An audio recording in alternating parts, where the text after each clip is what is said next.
Okay, so we're going to look at some examples on polar coordinates, or I mean polar equations. Um, so we're going to say find the eccentricity, identify the conic, give an equation of the directrix, and hence sketch the conic. All right. So for this one, for us to be able to identify the conic, we need to find the eccentricity, because from the eccentricity that's where we get the that's where we know what kind of conic that we are dealing with. Is it an ellipse? Is it a parabola? Or is it a hyperbola? Alright, so let's say we are given the equation, the polar equation r is equals to 8 over 4 plus 5 sine theta. Alright, so what we need to keep in mind is that we need to write this equation in the form where we have EP over 1 plus e sine of theta, meaning at this point we need to have 1, and we need to have 1 there where we have a 4.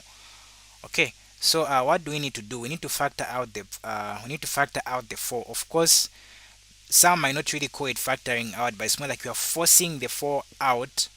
Okay, and what you're going to remain with is that you're going to have 8 here divided by 4 open bracket 1 plus you're going to have 5 over 4. So as you pull out or factoring out, whichever term you can use to describe it, make sure to say you don't change the meaning. Alright, so this is sine theta. So if I multiply back the 4, I'm going to have 5 at this point. Alright, so how you'd want to finish this up is that we are supposed to say this would be something like your 8 divided by your 4 over 1 plus 5 over 4 sine theta. Alright, so giving us a 2 over 1 plus 5 over 4 sine theta. Alright, so we found that this gives us a 2 over 1 plus 5 over 4 sine of theta. So the first thing that we need to do after writing it in that form that I would call the standard form is that we need to find the eccentricity. So keep in mind to say on the denominator we have something like 1 plus suppose have 1 plus e sine of theta, meaning the 5 over 4 is our sine. Okay, so you can say our e is equals to 5 over 4. And when you say 5 over 4, the question is that that's where we get the conic from. 5 over 4 is basically, putting it in decimal place, is 1.25. Alright, so remember, when the eccentricity is equals to 1, this is a parabola. Okay, when the eccentricity is less than 1, okay, we're going to have an ellipse. But again, when it's less than 1, when it's less than 1, we can say it's between 1. We can put it in this form. If you had to put it in if you had to put it in these intervals, we can say we have 0 here, then we have e, then we have 1 here. That's when it's what? It's an ellipse. Because if we say less than 1, because even 0 is less than 1, and for 0 is what? Is a circle. But of course, to some extent, we can say a circle is more like an example of an ellipse that has the eccentricity 0, or that has the focus, which is 0, because the value of a and the value of b are equal. Alright, so when the eccentricity is greater than 1, okay, greater than 1 is a what? It's a hyperbola that you're going to have. Alright, so looking at that, the eccentricity that we have is greater than 1 because it's 1.25. So what you're going to have is a hyperbola. Alright, so give the equation of the directrix. Alright, so to get the equation of the directrix, on the numerator we are supposed to have EP. Okay, and the EP, the P is the directrix there. Alright, then the E is the eccentricity. So the EP is equals to what? Is equals to 2. This 2 that we have here.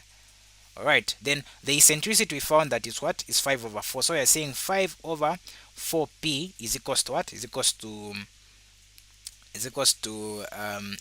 2. So p will be equals to 8 over what? 8 over 5. 8 over 5. So now the question here is that, is it going to be y is equals to 8 over um, 8 over 5, or is going to be x is equals to 8 over 5? All right, so how we conclude there is that when you look at what you have here, this is a sine, and from the equations that we were coming up in the previous video, we found that sine was when the graphs are what are along the vertical axis. If it's a parabola, I mean, it's a hyperbola, is to be something like this. So meaning the directrix cast the what the y-axis. So the directrix is what just y is equals to 8 over what 8 over 5. 8 over 5. All right, so what else is remaining is for us to do the sketching. All right, so here we need to come up with the vertices, and this is one of my favorite parts, finding the vertices. So if you have theta here, then here you have r. Okay, you do that. So since you are dealing with sine, okay, and the graph that we notice that when you're dealing with sine, the graphs that the vertices, they are going to be along the vertical axis. So meaning the angles that you are dealing with that are of utmost important, that are very important in this case, you have pi over 2 as well as 3 pi over 2. So it's a 90 degrees and a 270 degrees. So what you do is that you get this pi over 2, you replace it here where there's theta, then you find the value of r. So when you say r is equals to 8 over 4 plus 5 sine, I'll just say sine 90. So sine 90 is 1. So meaning what you're going to get is 8 over what? 8 over 9. So going to get 8 over 9 there. Then if we replace with 270 there, or 3 pi over 2. 3 pi over 2, sine 3 pi over 2 is negative 1. So negative 1 by 5 is negative 5. So we're going to have 8 over 4 minus 5, giving us minus 8. Alright, so what we have here is what? Is minus 8. So to make it much easier, because we need to come up with a sketch, we need to find the x values and the y values. But in this case, what you're going to do is that I think the y values are the ones that we really need the most. The x values at that point is 0, because if you say r is equals to, for example, if you say r is equals to, not really that, if you say x is equals to r cos theta. If you say cos 90 is 0, so x is going to be 0. Or cos 2 pi over 3 pi over 2 is still 0 as well, so you're going to have another x to be 0. So hence we need to find the values of what? The values of y. Alright, so here we can say this would be y is equals to r sine of what? Sine of theta. So y would be equals to our r, first one we say 8 over 9 sine what? Sine pi over 2, which is sine 90. Then another one, I'm going to say y is equals to we have minus 8 sine 3 pi over what? 3 pi over 2. So sine 90 or sine pi over 2 is 1. So y will be equals to what? Will be equals to 8 over 9.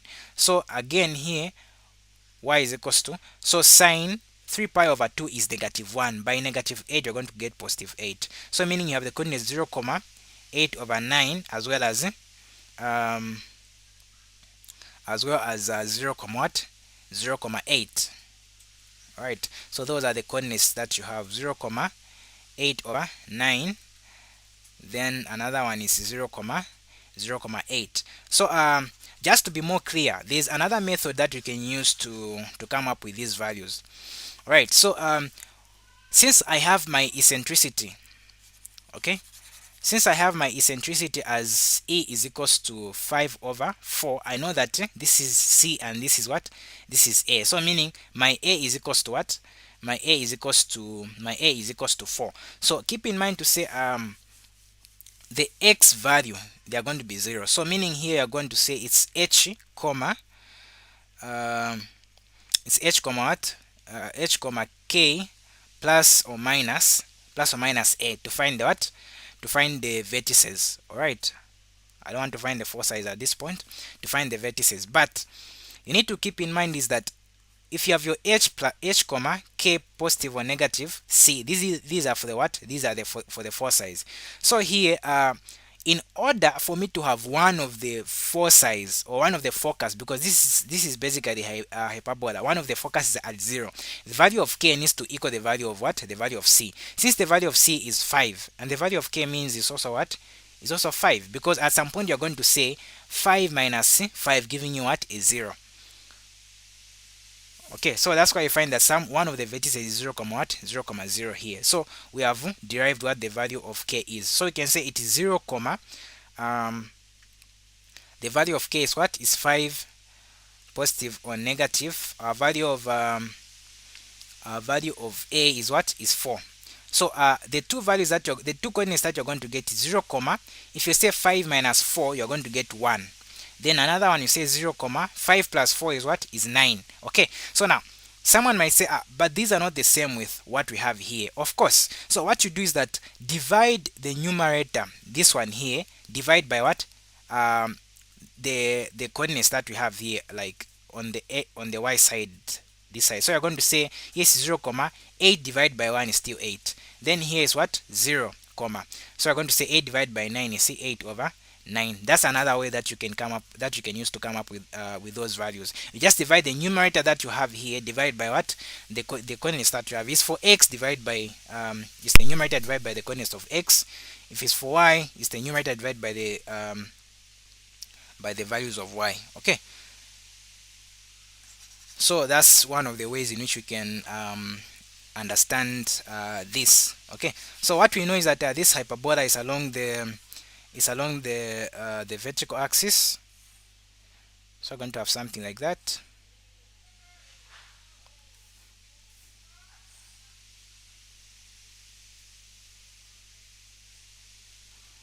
All right, so remember to say if this is the origin here, okay, that's 0 comma 0, so meaning that's where this is where one of the focus is, because for the polar equations the focus is at what, is at the origin or at the pole.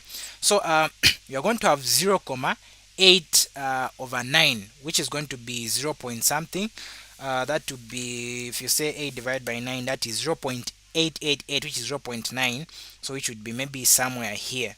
Okay, so you're going to have something like that.